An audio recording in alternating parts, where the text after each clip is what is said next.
Good afternoon, ladies and gentlemen. Welcome to the White House. I know that you have already been well briefed on the President's budget by an all-star cast of presenters over in the old EOB. I just wanted to be available to you to answer questions on presumably other subjects, although I can answer questions on the budget as well, but probably not as well as they did. With that, I will go straight to the Associated Press. Thanks, Jane. Two topics. The House leadership today proposed extending the payroll tax cut without insisting on pay-fors. Is the President willing to decouple the payroll tax cut from unemployment insurance in order to get that portion of his budget priority passed?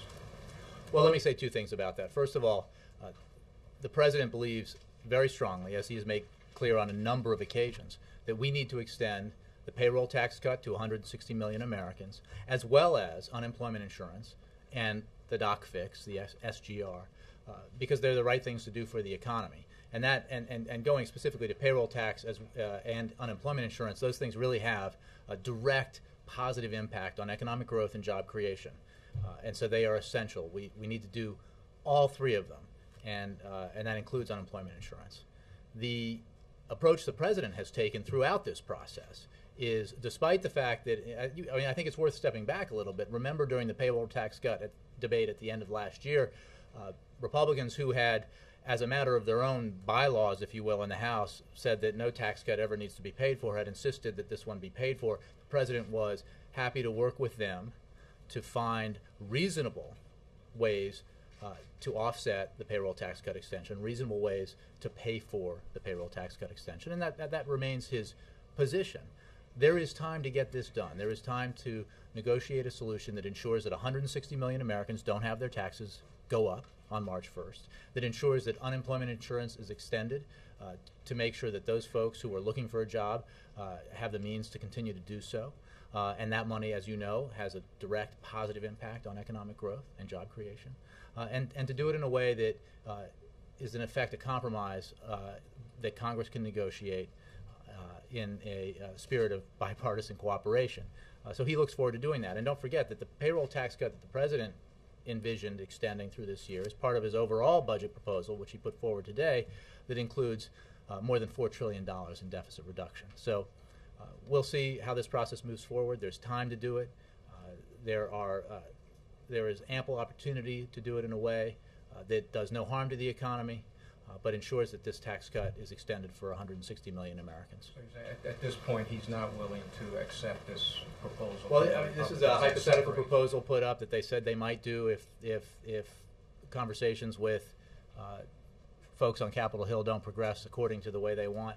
Let's just see how this process plays out. Extending unemployment insurance as well as the so-called doc fix is equally important. It's certainly very important, and very important for our economy. So the President supports extending all of it and doing it in a way that is easily achievable if folks put ideological and partisan positions aside and just get it done for the American people. Second subject, on Friday you seemed pretty satisfied that the contraception issue had been settled and you wanted to move on, but the bishops then put out a statement saying that it still raises serious moral concerns, and said the President's plan, quote, continues to involve needless government intrusion in the internal governance of religious institutions. As you know, there's also legislation in the Senate. One would allow any employer to raise a conscious objection to the contraceptive issue. Another one is broader, even raise conscious objections to any aspect of the bill at all. Is this issue settled? Are you going to be able to move forward, or the bishops have control of the pulpit, so to speak, and they have been talking against it? Well, there are a couple of parts of that question. Let me get to the first part with regard to the bishops. We feel very confident that the policy the President announced on Friday ensures both that women will get access to important preventive services like contraception, and they will be able to do so while preserving the religious liberty of the institutions they work for. Nonprofit religious organizations won't have to pay for it, and they will not have to refer their employees for contraceptive services. Churches and houses of worship, as you know already, were exempt and are exempt in this policy. And the organizations that will be most affected by this, Catholic charities and the Catholic Health Association, have expressed their support for this policy, and we obviously appreciate that. Now, we never set out with the assumption that everyone would be satisfied with this balanced approach, with this what we believe approach that ensures that all women, no matter where they work, get the preventive services they deserve and need, and that religious liberties are accommodated. And I would simply note with regard to the bishops that they never supported healthcare reform to begin with, so of which this is an important element. So then I would like to address the legislation you mentioned, and whether it's Senator Rubio or Blunt, the issue here is giving employers the right to deny women access to preventive services, including contraception, free of charge. So essentially, this bill or these bills would give any employer the right to deny the women who work for them contraceptive coverage. That's dangerous, and it is wrong, and we oppose that. It's not, I mean, as you know, it's not just Rubio. I mean, Senator Manchin is on that bill with him, so there's at least the cover of bipartisan. We think it is absolutely vital that women, no matter where they work, have access to the same health care coverage. The preventive services here are important for women's health, and it is important that women, no matter where they work, have access to them. The President found in the policy he put forward on Friday an approach that balances the vital need to provide these services to women without further cost, while ensuring that religious liberties are protected. And again, there's been a broad spectrum of folks who have come out in support of the President's approach. The bill put forward here, the one by Senator Rubio, the one by Senator Blunt, I guess it's an amendment, we believe are both dangerous and wrong by giving any employer the right to deny the women who work for them contraceptive coverage, and that's simply not the right approach. Yes, sir. Jay, Israel has accused Iran and Hezbollah of being behind bombings at embassies today in India and Georgia. What's the White House reaction to the bombings and to Israel's suspicions about who's behind it? As you know already, we condemn in very strong terms the attempted attacks against Israeli targets in New Delhi and Tbilisi today. These incidents underscore our ongoing concern regarding the recent targeting of Israeli interests overseas. We continue to examine the situation. Details are still emerging regarding those incidents. As Secretary Clinton has indicated, the United States places a high priority on the safety and security of diplomatic personnel around the world, and we stand ready to assist with any investigation of these acts. We have no information yet on who is responsible for these attacks, so we're still evaluating what happened. Are you sharing information with Israel or investigating together about that? Well, you can be sure, as we've said in the past, that generally speaking, we have extremely broad cooperation with Israeli intelligence and the Israeli military, and you can assume that those kinds of discussions are taking place. And just one follow-up on Jim's question: would the White House entertain the possibility of extending the payroll tax cut without having an offset? I don't want to entertain hypotheticals. Well, it's not hypothetical right now. Sure it is. Would they entertain a bill if it were put forward? That's a hypothetical. As I noted at the beginning of my answer, we found it ironic late last year when House Republicans who had made it a cornerstone of their philosophy in dealing with tax cuts that they should not be paid for, that they were, in the case of a payroll tax cut for 160 million working Americans, insisting that it be paid for. Nonetheless, the President happily worked with Congress to ensure that the 2-month extension, of the payroll tax cut, as well as unemployment insurance, was offset with reasonable cuts. And we are willing to continue working with Congress and to offset the payroll tax cut extension and unemployment insurance extension in a responsible way that doesn't harm the economy and doesn't harm the very people the tax cut is meant to help, so that it's extended for the full year. That's the approach we've taken, and we certainly expect Congress to act accordingly without delay and without drama. But how important is it to the president, that principle of having an offset?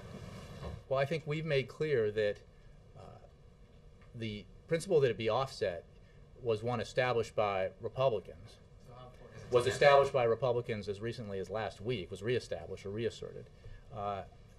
We are willing to work with them to offset it in a responsible way, and we expect Congress to get its work done and to extend it, the payroll tax cut, unemployment insurance, and the doc fix for the end of the year, for the rest of the year, rather.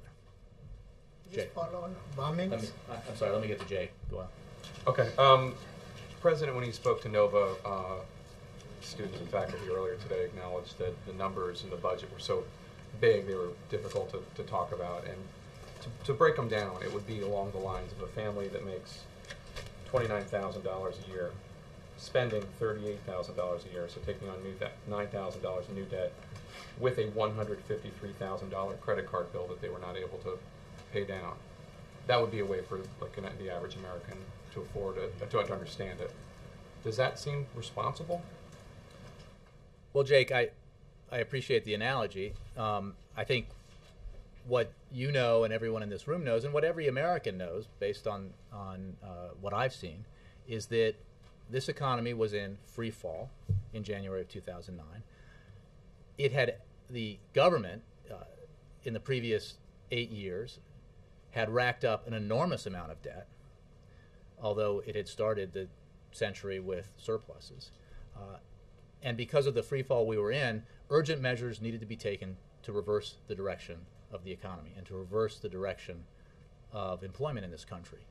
Those actions were taken, hard choices were made, and thanks to those tough choices made by the president working with Congress, the economy has now grown for a number of consecutive quarters. It has created private sector jobs for 23 straight months, well over 3.7 million new jobs. And we are headed in the right direction. But we have a long way to go. And what the president made clear, and the chief of staff made clear yesterday in his appearances, is that we need to make sure we get it right as we move forward, so that we invest where we need to. We extend the payroll tax cut, for example, because we need to economically.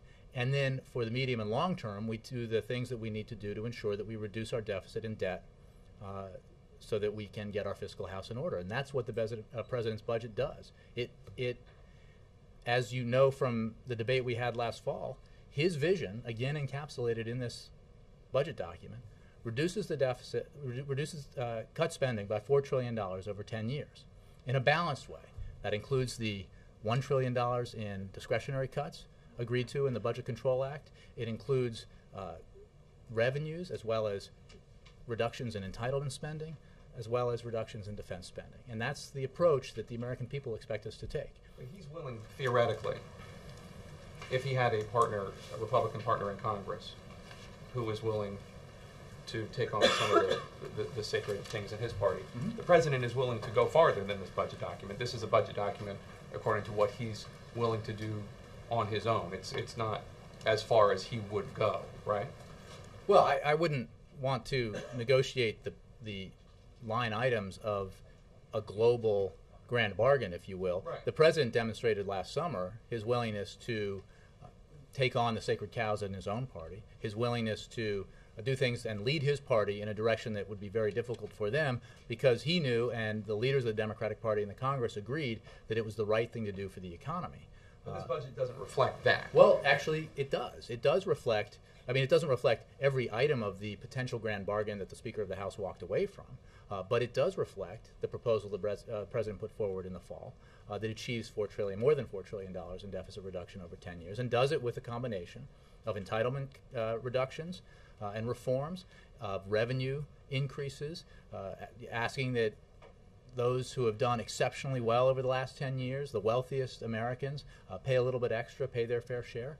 And it does it through sensible, wise reductions in defense spending and discretionary spending. So that's from your own words and President Obama's own words. It is not as bold as he would be willing to be if he had a Republican partner in Congress willing to. It is a very bold proposal. It is absolutely designed on the framework laid out by bipartisan commissions like Erskine Bowles and Alan Simpson chaired,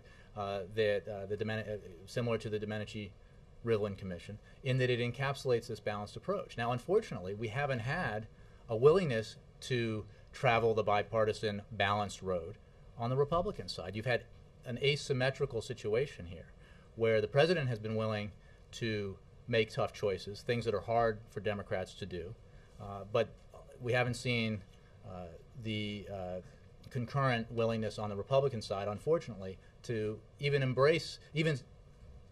be open to the idea that Americans overwhelmingly support, which is that we need to do something about revenues so that we can reduce our deficit and deal with our long-term debt in a responsible way, because the alternative is the so-called Ryan budget, which basically ends welfare as we know it, which asks average seniors to pay up to $6,000 a year, Medicare, sorry, asks average seniors to pay up to $6,000 a year extra for deficit reduction, but also so that millionaires get $100,000 extra in tax breaks. Now, I think that is a tough message to explain to an average American out there who's struggling to make ends meet, who sees hope in the economy, but still knows that we still have a long way to go. And the answer on one side of the aisle is to seriously affect the livelihoods of senior citizens so that we can give more tax breaks to the folks who have gotten the most tax breaks in the previous 10 years. And I just, that's not a debate that we believe the other side is likely to win.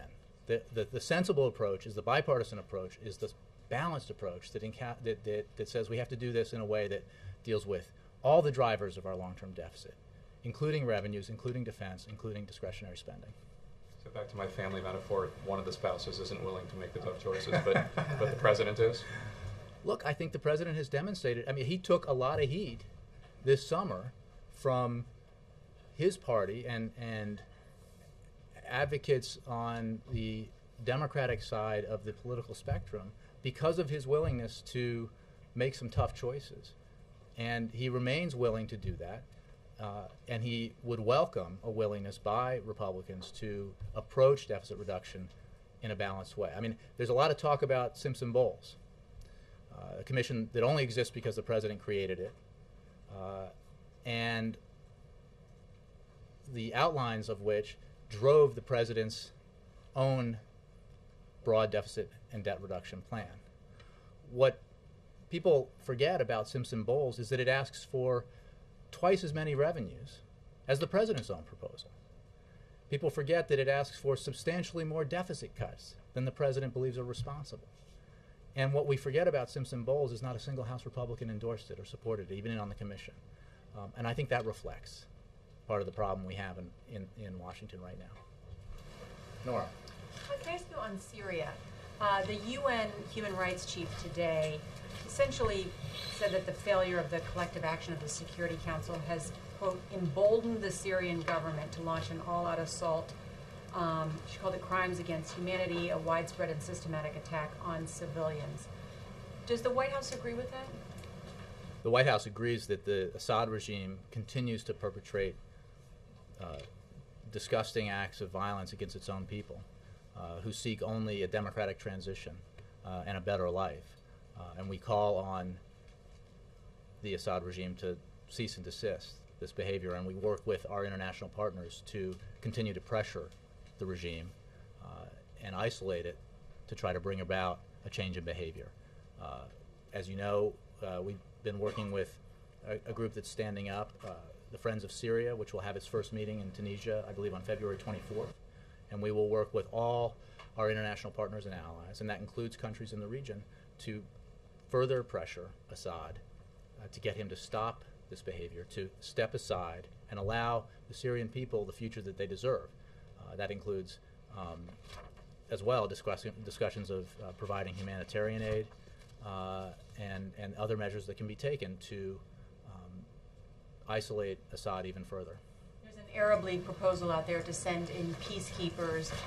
Would the U.S. be willing to add to that effort? Well, we strongly agree with the Arab League's demand Sunday to immediately and fully stop all acts of violence and the murder of Syrian civilians, and its renewed call on the Syrian armed forces to immediately lift the military siege imposed on residential districts and villages.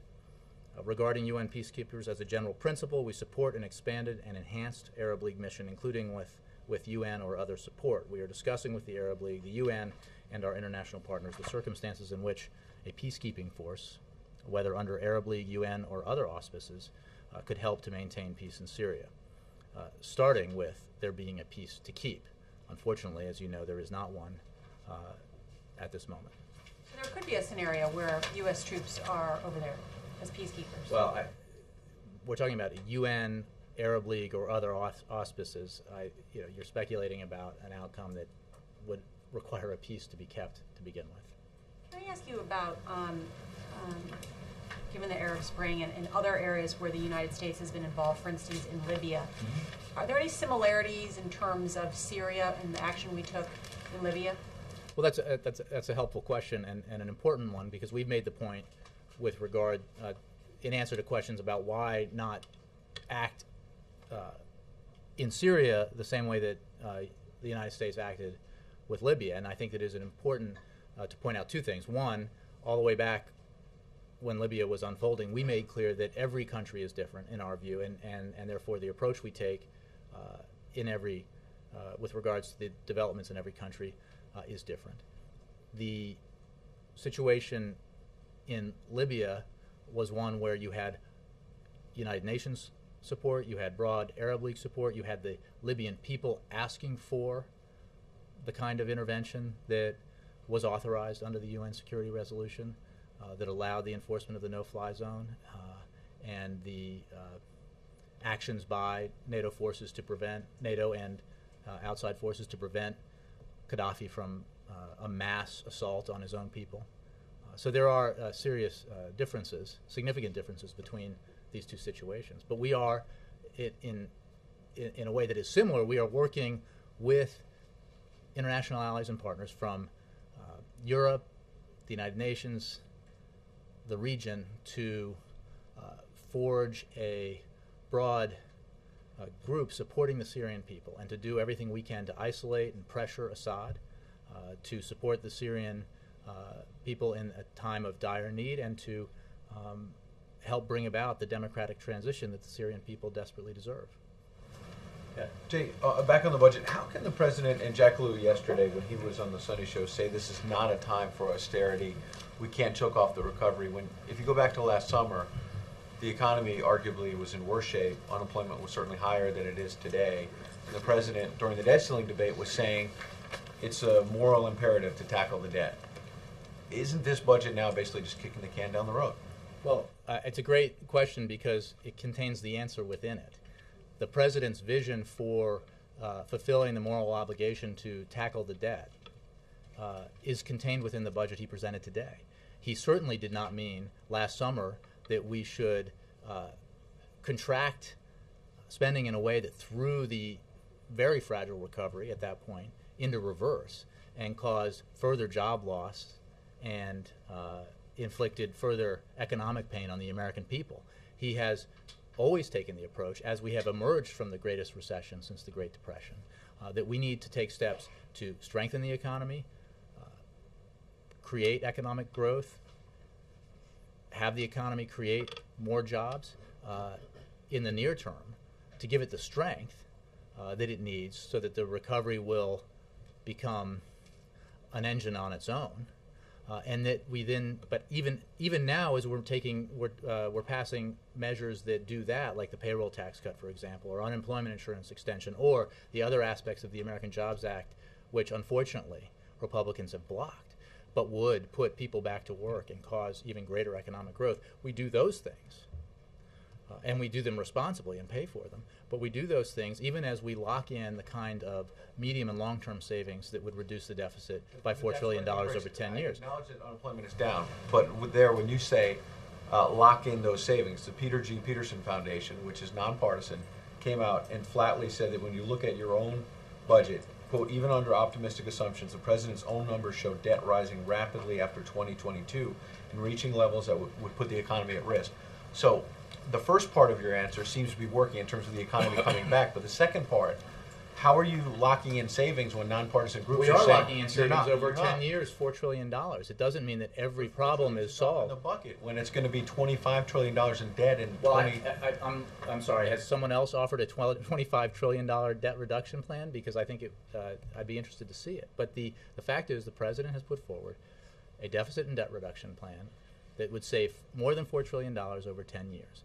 That is significant savings, and it builds on some of the decisions that have been made working with Congress last summer through the debt ceiling negotiations that led to the passage of the Budget Control Act that locked in $1 trillion in discretionary cuts, that locked in an additional $1.2 trillion in cuts through the so-called sequester, which is designed to force Congress to act in a responsible and balanced way for further deficit and debt reduction. And then in his budget, he has further savings that account for the total $4 trillion, or greater than $4 trillion. That's the right approach. It doesn't mean we've solved every problem for the country going forward. Certainly that wouldn't be the case. But it does it in a responsible way, and it does it in a way that proves, as other bipartisan commissions have shown, that you do not have to decimate Medicare, end it as we know it, in order to balance, to deal with our deficit and debt, to bring it under control, to achieve the so-called primary balance that the president's budget does.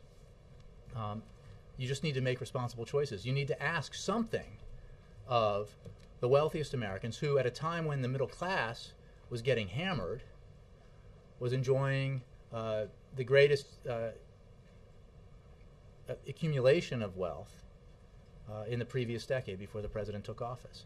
And all we're asking is that everyone pay their fair share so that everyone gets a fair shot.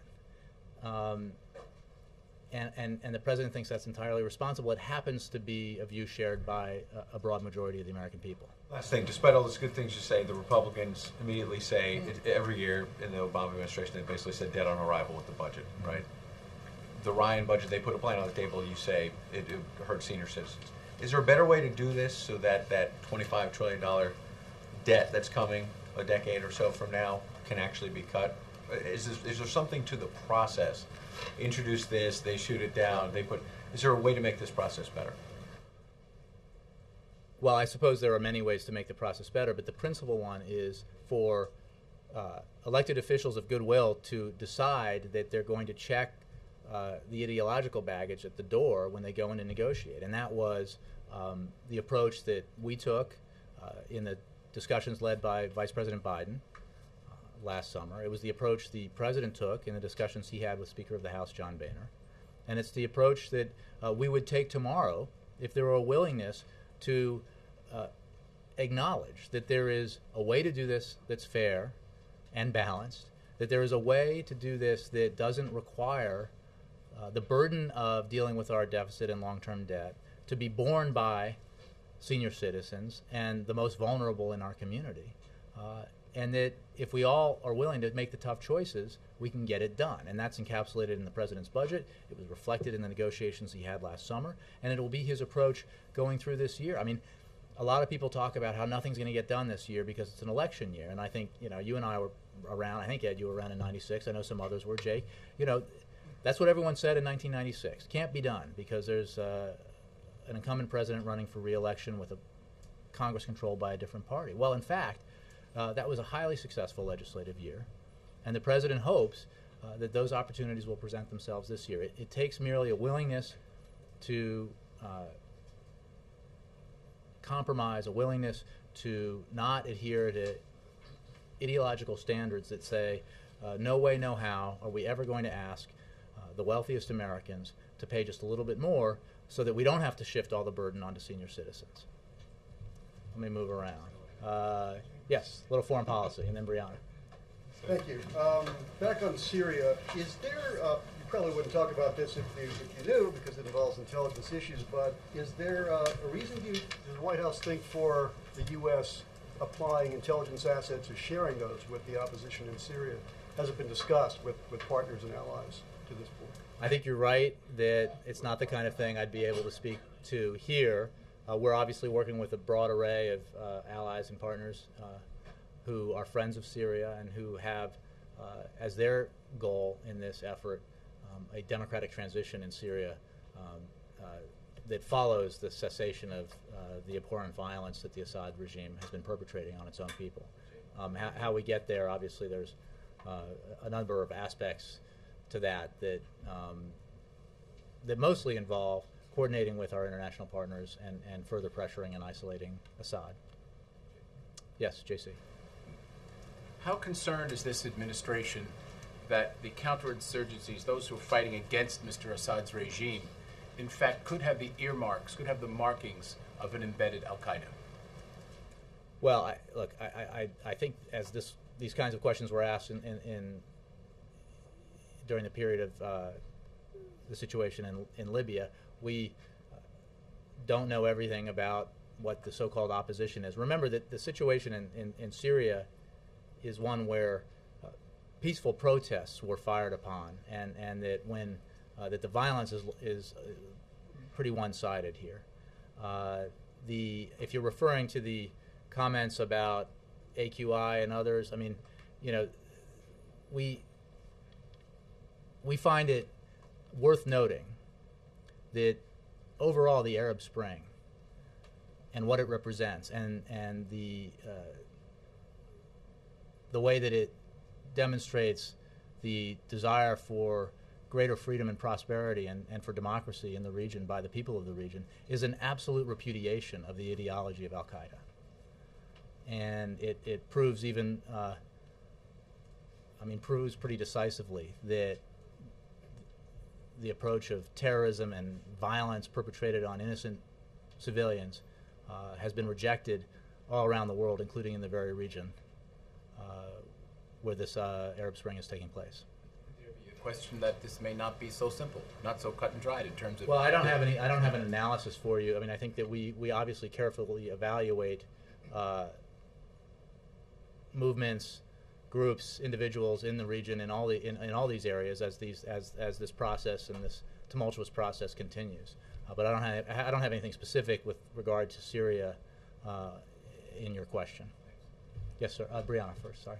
Jay, in 2009, President Obama said, "I am pledging to cut the deficit we inherited by half by the end of my first term in office." Was it a mistake for him to make that promise? It was a promise based on what we knew about the economy at the time, as has been well established in this briefing and in many other places.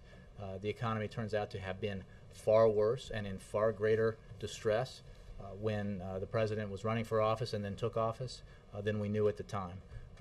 Even as recently as, 6 or 8 months ago, we thought that the economy shrank by something like 4 or 5% in the fourth quarter of 2008. We now know it shrank by 9%.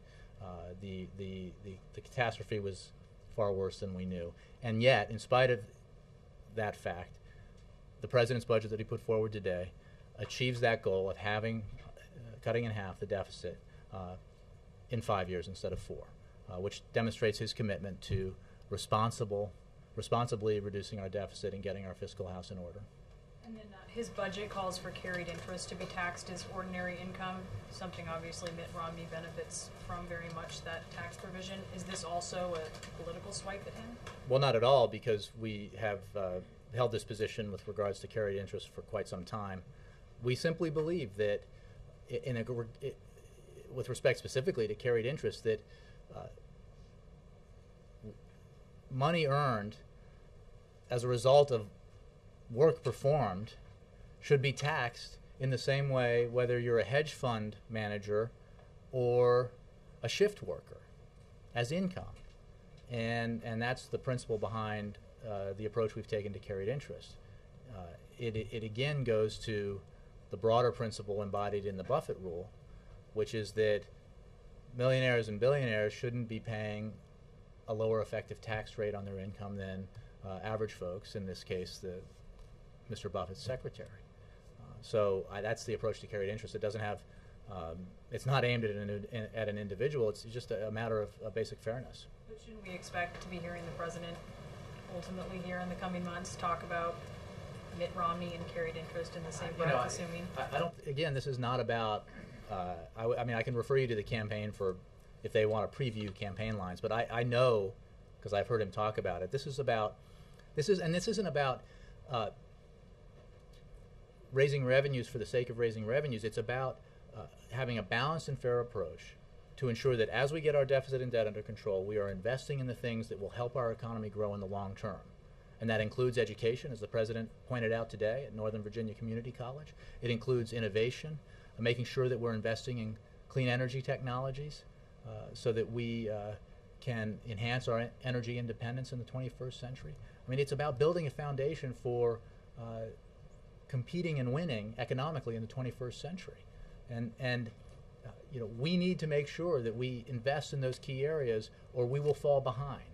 And that's unacceptable to this president. He insists that America remain the great economy that it is because of the best workforce in the country, and he insists that we have the best infrastructure and the best innovative technologies going forward because that's how we're going to win in the 21st century. So it's about making responsible choices, and one of them is simply asking that hedge fund managers who benefit enormously from the so-called carry interest rule pay income tax at the effective rate that average folks pay. Yes, Kate. So does the president plan to keep talking about the contraception policy, or does he want to move on? Just following up on Jim's question. And then also, is the Blunt and Rubio legislation something the administration is really worried about succeeding? Well, I can't predict its future. We know that it's wrong. We know that saying that any woman can be denied access to these preventive services by her employer is absolutely the wrong approach.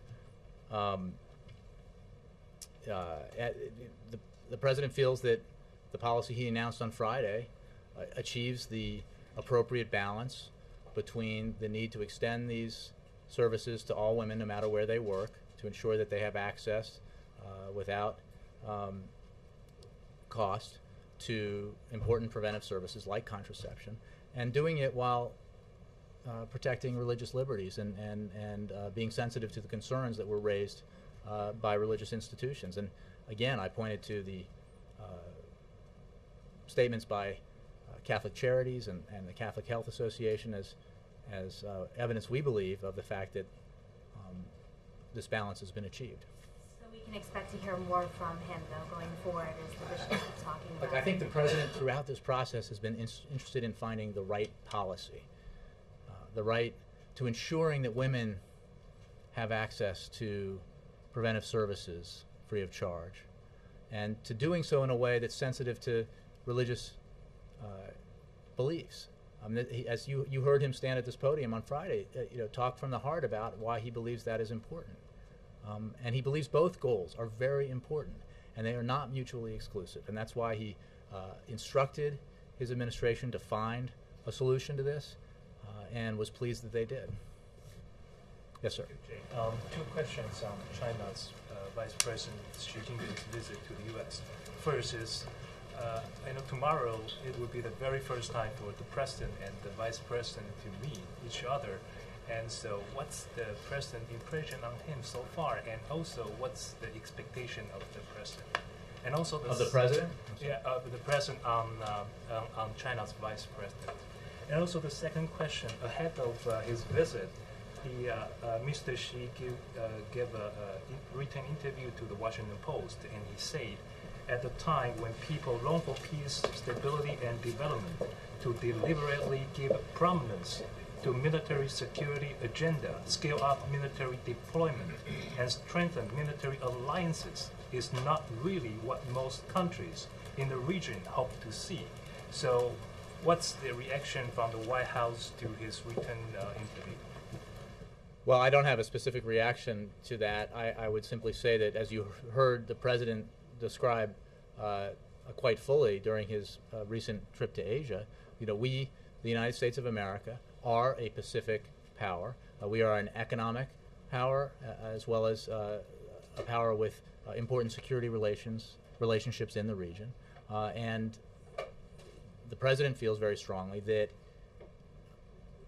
in the previous decade, prior to his taking office, in the previous 8 years, that the region was somewhat neglected by the United States because of its preoccupation and focus on the Middle East, in particular on Iraq. And he has sought to rebalance our focus and our national security approach as well as our economic approach, international economic approach, to reflect the important role that the region is playing economically and the important role that our relations with China and with countries all around the region will play in the 21st century. So it's not an either or as far as he's concerned. It's a both and that's, I think he spelled out pretty clearly during his trip to Asia, and you will hear various administration officials, I think, reflect those views during this important visit this week. I don't have any description for you of the President's views. I know he looks forward to meeting Vice President Xi, and that he's certainly glad that Vice President Biden is hosting this visit, and thinks it's very important because we have so many important matters between our two countries. Thanks, Jay. Last one, let me do Mark. Yeah, Jay, briefly back to the bombings. Prime Minister Netanyahu would just flat out blamed Iran. He said they're behind these two things. Is he jumping the gun? Is he getting ahead of himself? Well, again, I don't have an assessment to give you of what the Israeli government is saying. I simply can tell you that we have not made a judgment yet because details are still emerging regarding what happened in both New Delhi and Tbilisi. And we have no information yet to share with you about who was behind those attacks. But we're obviously working and discussing with the Israelis and others to ascertain exactly that. Yes. Do you know whether the President has ever met Whitney Houston, and is he a fan of her music? Thank you for not laughing at me. No, that's exactly what I was going to ask. Sorry, go ahead. I actually don't know if he's ever met, if he did ever meet Whitney Houston. And as for his I mean, I think it'd be hard not to be an admirer of her immense talent. And I know that, I haven't spoken with him about it, but I know that his thoughts and prayers are with her family, especially her daughter. And it's a tragedy to lose somebody so talented at such a young age. And but I don't have anything more on that for you. Thank you all.